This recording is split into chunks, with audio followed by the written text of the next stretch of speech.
вечерва ни почнува периодот кој го нарекуваме Света Четириесетница. Зашто 40 дена е невообичаен период, необичаен, значи како што во сите други денови, туку со зголемена активност се усмеруваме кон духовните подвизи. Често пати се слушала овој период да се наречи и време на пост. Може би не е погрешно да се наречи и време на пост, иако најправилно име е Света Четириесетница. Меѓутоа, постот, вака како денес го доживуваме, го разбираме, е само еден дел од воздржувањето кое треба да го имаме во Светата Четириесетница. Значи да се ограничи на постна храна, само еден дел е. Ама, еве, денес го слушнавме Евангелието, нешто многу поголемо од самиот постни проповед, а тоа е да ги простиме прегрешенијата на луѓето, ако сакаме и нам да ни бидат простени. Не е тоа, велиме, поголемо, потешко, отколку самиот пост човек да не јаде одредена храна во овој период. Сигурно дека е потешко. Затоа не треба да го исклучиме целото духовно развивање во овој период и да не го ограничиме само на пост. Многу е важно сигурно да се почне од постот. Зашто? Почетокот што ме благословен, понатаму ќе роди со други добродетели. Ако не е добар почетокот, не можеме да се надеваме никад дека ќе се развие во добродетелен живот.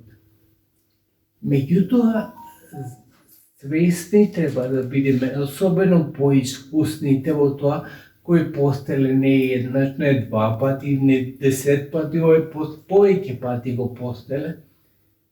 И треба да ја надминат лекцијата дека со постот завршува целиот подвиг во овој период кој ни доаѓа. Значи, кога зборувам пост, тоа значи телесниот пост од храна.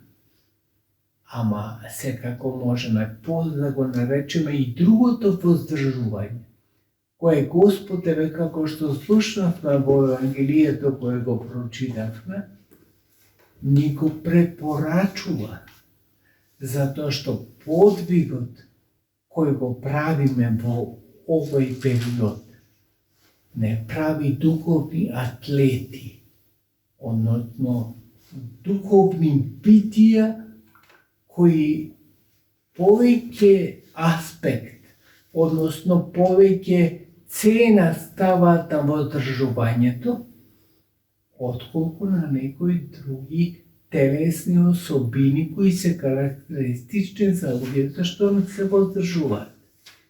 И затоа ќе заврши Господ со тоа и најголемата лекција ни ја дава, дека материјалната надградба, односно оната што се врзуваме, е краткорочно. Нешто што е неминливо, е само духовното. И затоа треба да се трудиме да го живееме уште во овој материјален свет духовниот живот. Тоа ни дава перспектива да се извежбаме во тешки услови, зашто денес сме разделени дали да бидеме само материјални битија, дали да бидеме само духовни битија, или да бидеме и духовни и материјални, како што не створил Господ да живееме во овој свет. Несомнено треба да бидеме и духовни и материјални битија. Меѓутоа, ако треба акцент повеќе да ставиме на нешто, тоа е духовниот живот. Зашто тој е неодземлив, тој е нешто траен и вечен. А овој материјалниот, вели Господ, ргјата го јаде. Таму каде што ргјата го јаде нешто, на тоа ќе основаме идентитетот. Не можеме, односно можеме да го основаме како илјадници луѓе што го основат. За жал, ама се ќе загубат. Затоа што ргјата го јаде тој свет. Тоа е во овој период пред Светата Четириесетница што треба да си напоменеме и да се трудиме да го живееме барем во Светата Четириесетница. А духовните луѓе и целиот живот го посветуваат на духовните вредности. Зашто тие се смисла на живот. Нив не може ргјата да ги изведе. Нив не може овој материјален свет да ги покази. Затоа што имаат друг идентитет и друго битие на постоење. Тоа се учиме во овој период кој ни доаѓа. Во периодот на Светата Четириесетница се вежбаме во добродетелен начин на живот. Се вежбаме да постанеме духовни гиганти. Колку ќе успееме во тоа? Тоа ќе зависи од тоа колку правилно сме се определиле да ја живееме таа Света Четириесетница, период на духовно вежбање или духовен атлетизам. Нека Господ ни даде, браќи и сестри, сили, зашто овој период кој ни предстои, ќе имаме недостаток на сили од многу причини. Прво затоа што имаме непријател, сериозен, а тој е ѓаволот кој не сака да преуспеваме духовно. Второ, нашиот организам е со смалени способности заради храната постна која ја примаме. Ние не ќе можеме исто да се бориме или знаете, спортистите на љубава храна јадат. Токму заради тоа што треба да бидат атлети на теренот. Ние сме атлети духовно. Не значи дека не можеме да подкрепиме ако не примаме и добра храна. Затоа е потребно храната секојаш да не биде измерена. А тоа значи да умерено постиме, но и умерено се воздржуваме исто време.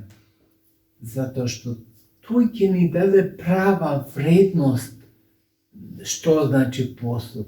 Ако ние еден ден постиме максимално, еве како што денеска постат муслиманите, знаете, од сабајле до вечер ништо не јадат. Може и така да се пости.